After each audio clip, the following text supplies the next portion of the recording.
Jasmine Carter stepped off the private jet onto the Atlanta tarmac, her heels clicking lightly against the polished steps before she swapped into sneakers in the back of her waiting town car, an intentional change, subtle but purposeful. At 38, she had already built a business empire that spanned 6 states and included dozens of luxury car dealerships under her name, Carter Auto Group. Yet today she didn't come dressed in power suits or luxury brand heels.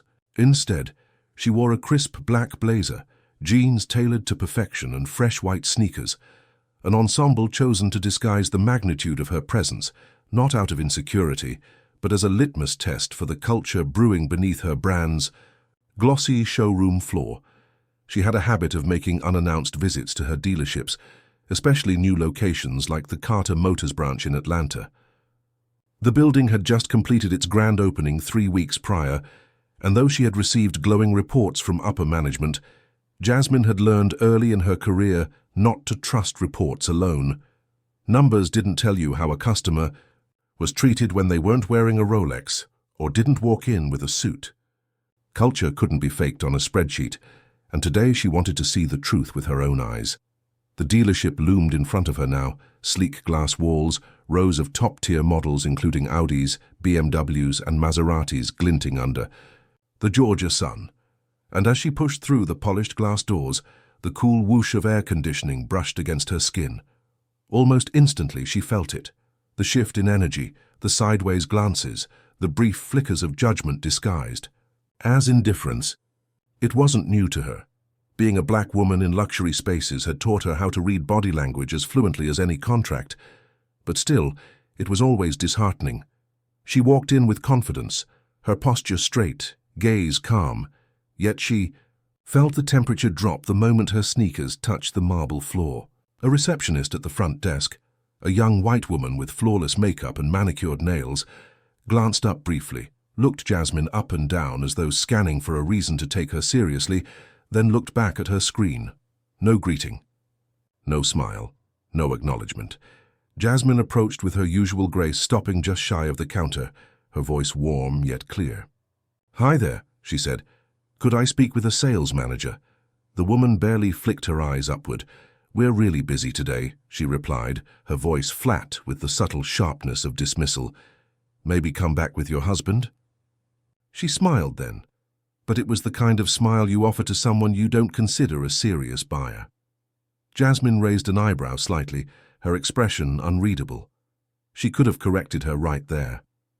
Could have said, "Actually, I'm the CEO and owner of this entire dealership chain," but she didn't. That would ruin the experiment.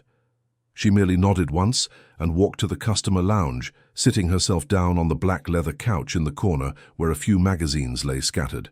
The air smelled of polished chrome, expensive cologne, and freshly brewed espresso.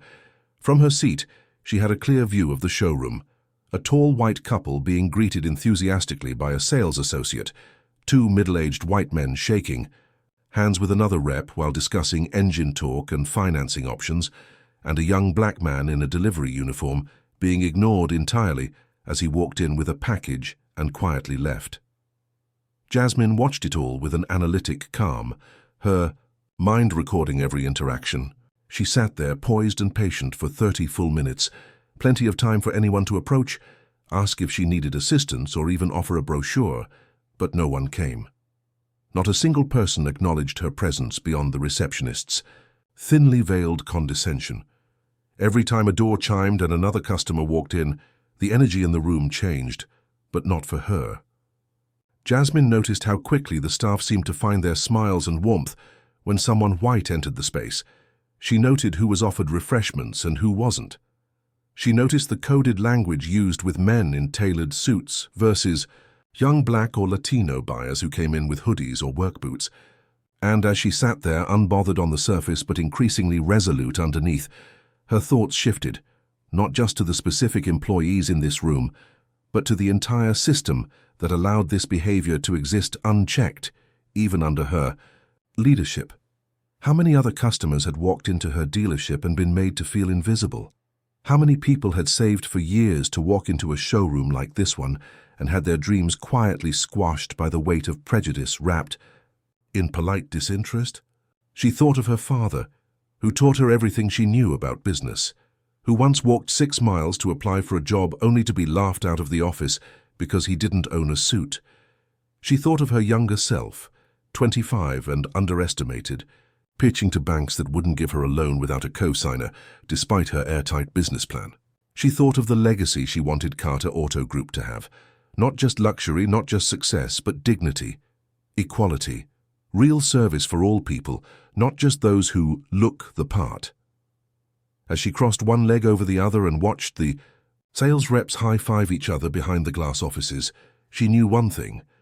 This visit would not end with silence.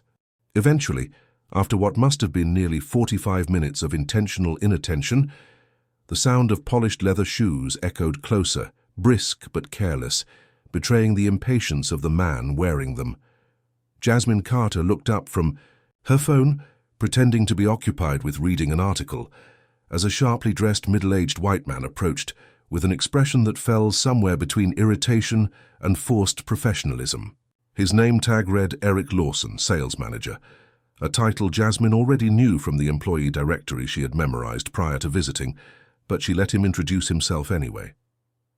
"You've been sitting here for a while," he said, with a sigh, glancing down at her like a teacher scolding a truant student. "Are you just browsing, or are you actually planning to buy something?" His voice was laced with condescension so thick you could feel it settle into the room like fog, coated in the sort of skepticism that wasn't based on inventory protocols or concern for time, but on presumption, her skin, her gender, her attire. Jasmine looked up slowly, met his gaze directly, not with aggression, not with apology, but with calm, measured clarity. "I'd like to see your best inventory," she said evenly, her voice smooth like polished steel. "Preferably the executive. Models." For a second, Eric didn't respond. His eyes darted from her face to her sneakers, to the simple but elegant watch on her wrist, one of only 50 ever made, though he clearly didn't recognize it, and then to her lack of visible designer labels. His brows twitched in amused disbelief, and then came the scoff. A short, derisive breath followed by a smirk that was half pity, half dismissal. "Look," he began, leaning slightly to one side like he was delivering a favor rather than a service. "These cars, our executive series, they start at $80,000. That's before customization and fees. You might want to check out the used lot just down the road. They've got some great deals." And just like that, with a few careless words, he exposed the rot in the foundation of what was supposed to be her brand's shining new dealership, the assumption that black meant broke, that sneakers meant ignorance, that woman meant weakness, and that he held the power in this interaction. Jasmine's silence in that moment wasn't hesitation, it was calculation. She had spent her entire adult life being underestimated in moments like this, and over time she had learned that there was a particular kind of satisfaction in patience. Rather than snap back or expose her identity with fanfare, she simply smiled, a small composed smile that didn't reach her eyes. Then, with a calmness that rattled more than rage ever could, she reached into her blazer pocket, pulled out her phone, and tapped a number from her contacts list. It began to ring. Eric's expression shifted slightly as the silence stretched. Was she calling a husband, a boyfriend, a friend who could afford it? His arrogance didn't yet crack, but the pause planted a seed of doubt.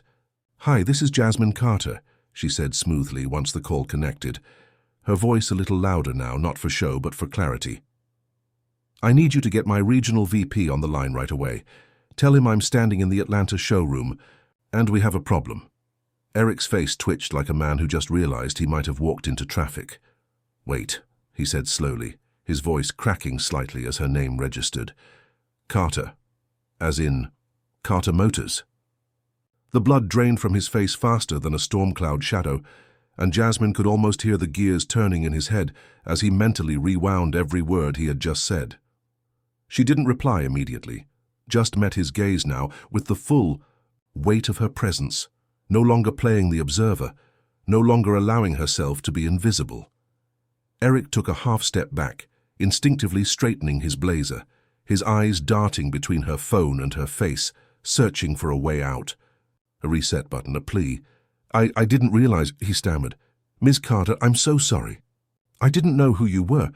Jasmine cut him off with a single raised hand, not aggressively, but with the same dignity and command that had made boardrooms fall silent when she entered.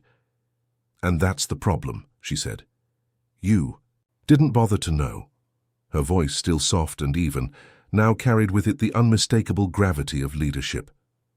You assumed. You dismissed. You made a judgment about who was worth your time and who wasn't, and unfortunately for you, you guessed wrong.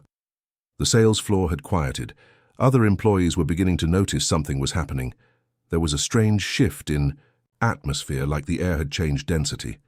Jasmine, never one to create a scene for its own sake, remained poised. She glanced around now, subtly noting which staff members were watching and which ones were pretending not to. She could almost feel the unfolding power dynamic, the unraveling tension, as people started whispering behind their desks, nudging each other, recognizing the name Jasmine Carter from emails, meetings, press releases, and investor decks. In Nair, a world that had tried so long to box her in, Jasmine Carter had built her empire with the unshakable belief that presence was power and silence was strategy. And in that moment, every second of restraint from earlier paid off like compound interest.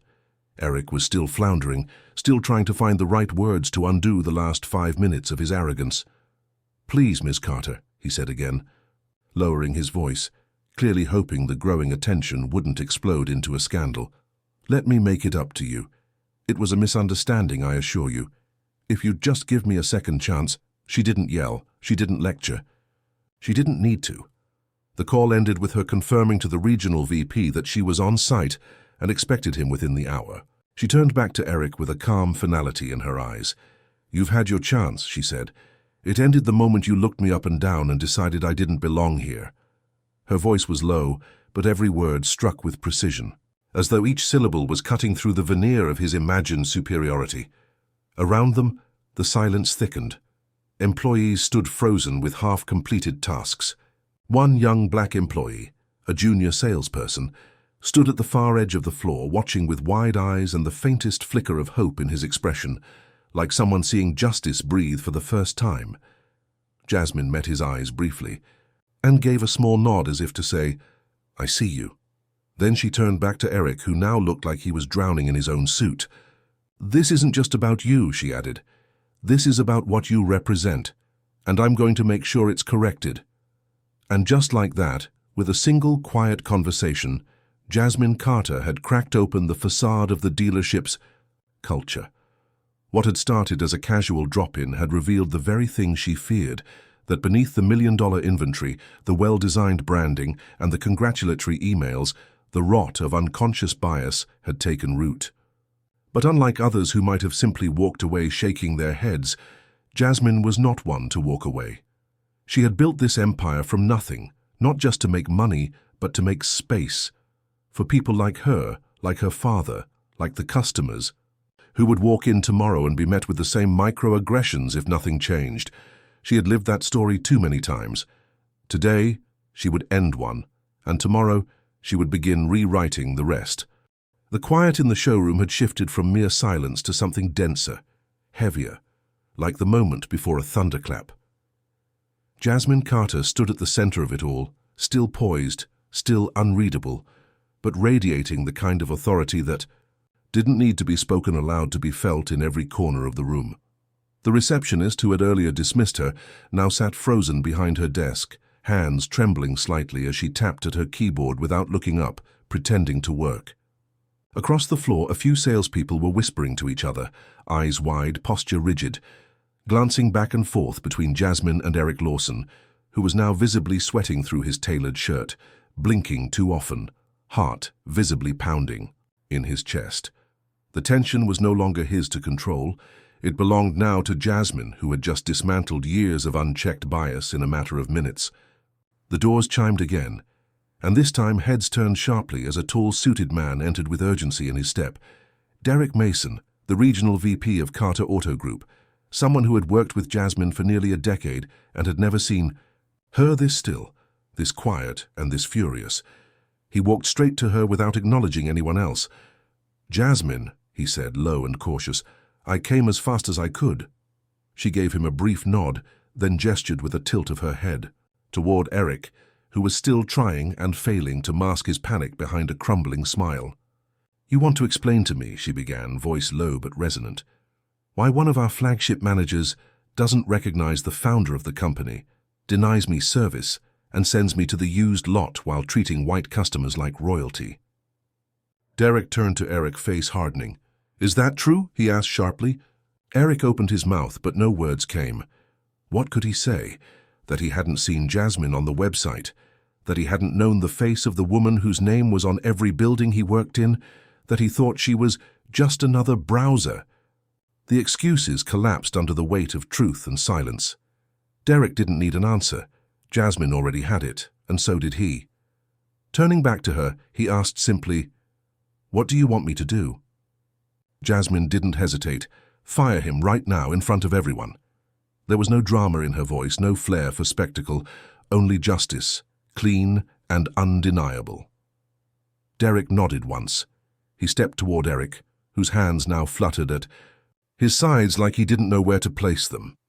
"Mr. Lawson," Derek said formally, "you are relieved of your duties, effective immediately. Please gather your belongings and leave the premises. Security will escort you out." A stunned silence followed. Eric stammered, "But please, I didn't know, I swear." "That's not an excuse," Jasmine interrupted, her tone calm but final. "It's an indictment." She turned slightly, addressing the room for the first time. "If you work here and you don't recognize your leadership, if you treat people differently based on how they look, if your first instinct is to assume someone can't afford what they're asking for, then you don't belong here. This dealership, this brand, was built to dismantle that kind of thinking, not protect it." The junior salesman she had noticed earlier took a subtle step forward, and their eyes met again. He wasn't smiling, but the look on his face said everything. Finally. Security arrived a few minutes later, two quiet but firm guards from corporate HQ who escorted Eric out as he muttered and fumbled, casting one last desperate glance at Derek, who didn't return it. The glass doors closed behind him, and just like that the energy shifted again, this time toward a kind of awe. Jasmine didn't linger in it. She turned to Derek and said, "Get me the names of every employee here. I want to know who they are, how they were trained, and what they've been doing on this floor. Pull all the security footage from the last month, every customer interaction, and schedule a full bias and equity audit. This location is on pause until further notice." "Yes, ma'am," Derek said, already tapping on his phone. Jasmine walked the floor now, slowly and deliberately, inspecting not the cars but the people, looking them in the eye, watching how they responded. Some looked away, others straightened up, a few nodded with respect. She stopped at the front desk. The receptionist finally looked up, terrified. Jasmine didn't raise her voice. She simply said, "Tell me your name." "Emily," the woman said, voice trembling. Jasmine nodded. "Emily, I remember how you spoke to me when I walked in. I also remember how you didn't speak to anyone who looked like me during the entire hour I sat here." Emily opened her mouth but couldn't find words. "You still have a job for now," Jasmine continued. "But you'll be first in line for the new training, and your next 90 days are probationary, understood?" "Yes, ma'am," Emily whispered. Jasmine turned and made her way to the customer lounge, now visibly changed, people watching. Her not with suspicion, but with a kind of respectful fear, the kind given to someone who had pulled the curtain back on an entire institution. She sat, took out her phone again, and started drafting a message to her executive board. It read, "Immediate cultural assessment required across all Atlanta branches, starting with this one, no tolerance for bias. Schedule mandatory equity workshops within 7 days. I'll lead the first one myself." She pressed send. The dealership didn't feel like a showroom anymore. It felt like a court where invisible injustices had finally been seen, heard, and addressed. Jasmine leaned back, finally allowing herself a small exhale. Not from exhaustion, but from clarity. She didn't come here looking for a fight. She came looking for truth, and she found it. Now the real work would begin. In the days that followed what the press quickly dubbed the Carter Showroom Reckoning, Jasmine Carter became more than just a successful CEO. She became a symbol of what it looks like to hold the mirror up to an industry, to turn silent bias into undeniable accountability, and to rewrite the narrative not just for herself, but for every person who had ever walked into a luxury space and been told, explicitly or not, that they didn't belong. News of the Atlanta incident traveled fast, not because of some viral outburst or social media stunt, but because of the quiet power in how she had handled it. Calm, composed, undeniable. Cameras caught her exiting the dealership that day, not in tears or anger, but in perfect control. Her statement to the press was just 12 words long. "We don't tolerate discrimination, not even from inside our own walls." But behind that sentence stood an unstoppable movement, one that would reshape Carter Auto Group from the inside out.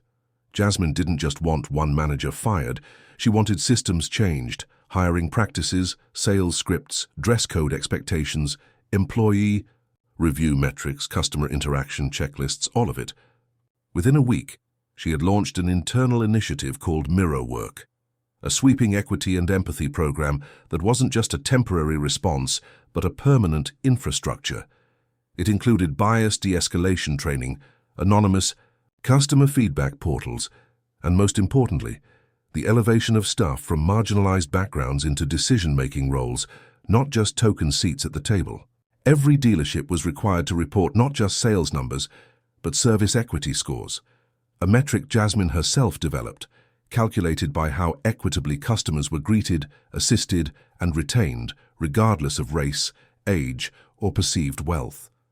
Dealerships that failed to meet those standards lost incentive bonuses, while those that exceeded them received not only rewards, but public recognition.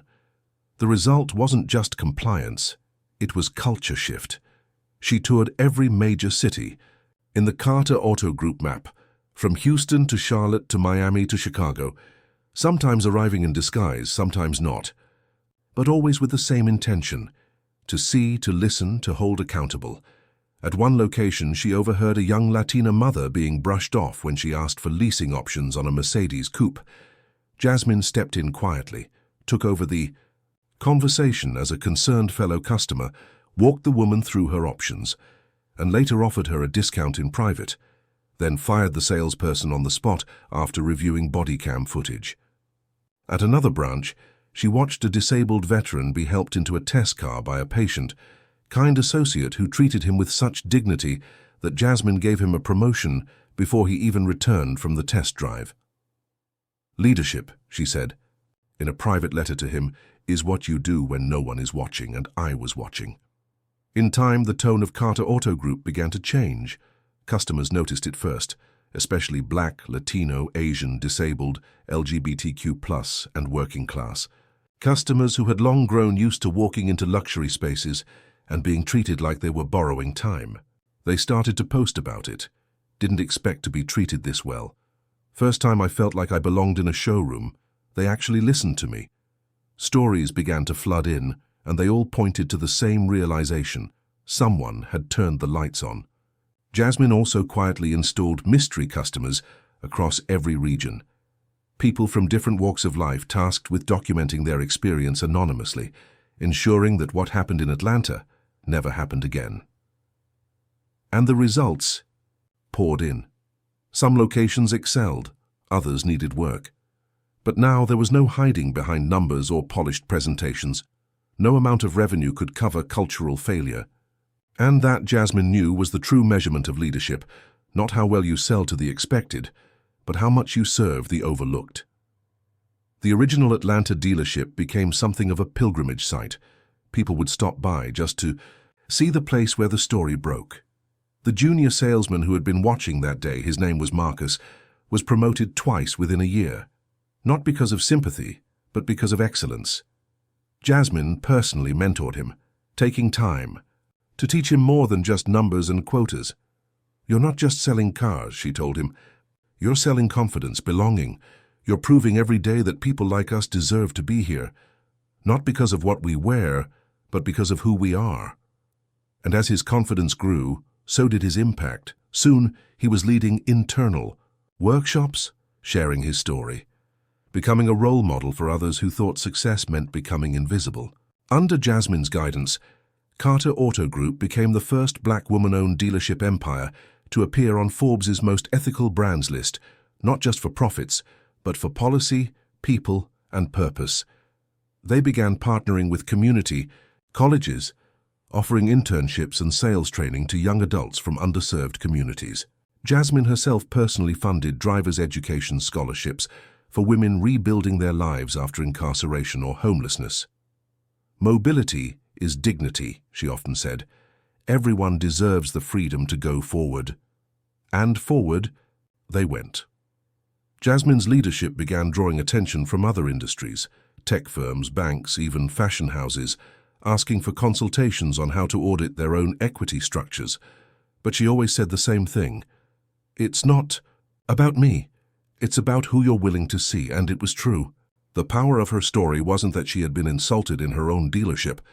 It was that she turned that insult into infrastructure, pain into power, and injustice into instruction. She didn't just demand better treatment, she created systems to ensure it. She didn't just fire a man, she illuminated the conditions that let him thrive.